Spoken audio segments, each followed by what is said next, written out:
யோபு அதிகாரம் 39.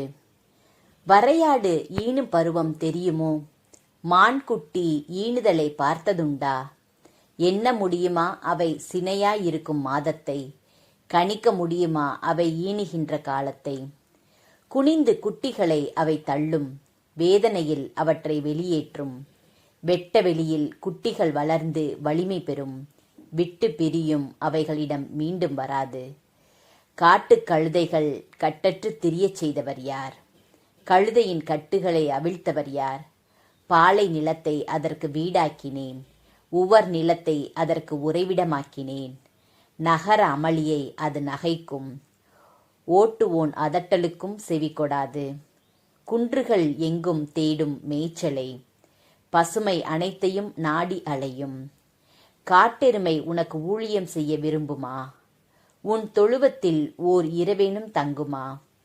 காட்டெருமையை கலப்பையில் பூட்டி உழுதிடுவாயோ? பள்ளத்தாக்கில் பரம்படிக்க அது உன் பின்னே வருமோ? அது மிகுந்த வலிமை கொண்டதால் அதனை நம்பியிருப்பாயோ? எனவே உன் வேலையை அதனிடம் விடுவாயோ? அது திரும்பி வரும் என நீ நம்புவாயோ?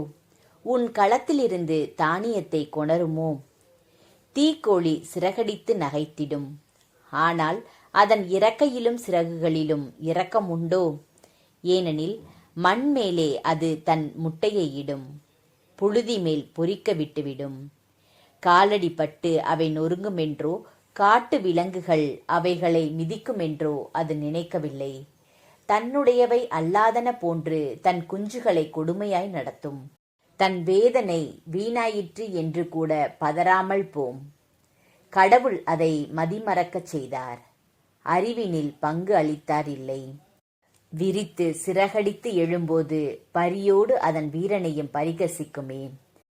குதிரைக்கு வலிமை கொடுத்தது நீயோ? அதன் கழுத்தை பிடரியால் உடுத்தியது நீயோ? அதனை தத்து கிளி போல் தாவச் செய்வது நீயோ? அதன் செருக்கு மிகுகணைப்பு நடுங்க வைத்திடுமே.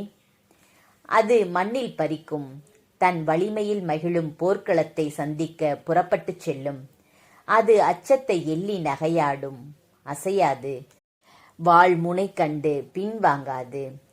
அதன் மேல் அம்பரா தூணி கலகலக்கும், ஈட்டியும் வேலும் பளபளக்கும். அது துள்ளும், பொங்கி எழும், மண்ணை விழுங்கும். ஊதுகும்பு ஓசையில் ஓய்ந்து நிற்காது. எக்காலம் முழங்கும் போதெல்லாம் ஐ என்னும். தளபதிகளின் இடி முழக்கத்தையும் இரைச்சலையும் அப்பால் போரினையும் இப்பாலே மோப்பம் பிடிக்கும். உன் அறிவினாலா வல்லூறு பாய்ந்து இறங்குகின்றது? தெற்கு நோக்கி இறக்கையை விரிக்கின்றது? உமது கட்டளையாலா கழுகு பறந்து ஏறுகின்றது? உயர்ந்த இடத்தில் தன் உறைவிடத்தை கட்டுகின்றது? பாறை உச்சியில் கூடுகட்டி தங்குகின்றது? செங்குத்து பாறையை அரணாக கொண்டுள்ளது. அங்கிருந்தே அது கூர்ந்து இரையை பார்க்கும், தொலையிலிருந்தே அதன் கண்கள் அதை காணும். குருதியை உறிஞ்சும் அதன் குஞ்சுகள், எங்கே பிணமுண்டோ அங்கே அது இருக்கும்.